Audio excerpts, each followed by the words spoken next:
तो इस वीडियो में मैं आपको बताऊंगी कि आखिर क्यों महाभारत के युद्ध के बाद महाराज धृतराष्ट्र और माता गांधारी वन में चले गए थे। श्रीमद् भागवत महापुराण के अनुसार महाभारत के युद्ध के पश्चात वहां पर विदुर जी आता है जो पांडवों के चाचा कहलाते हैं और सभी पांडव उनका देवताओं के समान आदर करते हैं। जब विदुर जी हस्तिनापुर में आते हैं तो सभी पांडव, महाराज धृतराष्ट्र, माता गांधारी, माता कुंती, द्रौपदी और सभी उनका बहुत आदर सम्मान करते हैं। विदुर जी जब देखते हैं कि हम सबके ऊपर काल मंडराने लगा है, क्योंकि विदुर जी साक्षात यमराज जी के अवतार थे। विदुर जी जब देखते हैं कि हम सभी के ऊपर काल मंडराने लगा है और इसे टालने का भी कोई रास्ता नहीं है, तो वो जाकर अपने बड़े भाई महाराज धृतराष्ट्र से कहते हैं कि आपके सभी चाचा, ताऊ, मामा, पुत्र, सगे संबंधी उस युद्ध में मारे गए और आपको अभी भी जीने की इतनी प्रबल इच्छा है और काल आपके सिर पर मंडरा रहा है जिसको टालने का कोई साधन नहीं है, जिसको टाला नहीं जा सकता। जब एक ना एक दिन हम सभी के प्राण जाने हैं तो इन प्राणों के साथ इतना मोह रखना है क्यों? अगर प्राण ही हमारे साथ नहीं होंगे तो हम धन संपत्ति,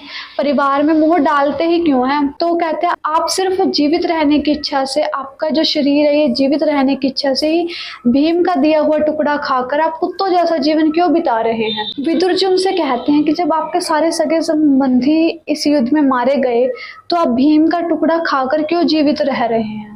फिर विदुर जी धृतराष्ट्र जी से कहते हैं जिन पांडवों को आप लोगों ने आग में जलाने की कोशिश करी, विष देकर मारने की कोशिश की, उनके धन संपत्ति सब कुछ छीन लिया, उन्हीं पांडवों के अन्न पर जीने में क्या गौरव है?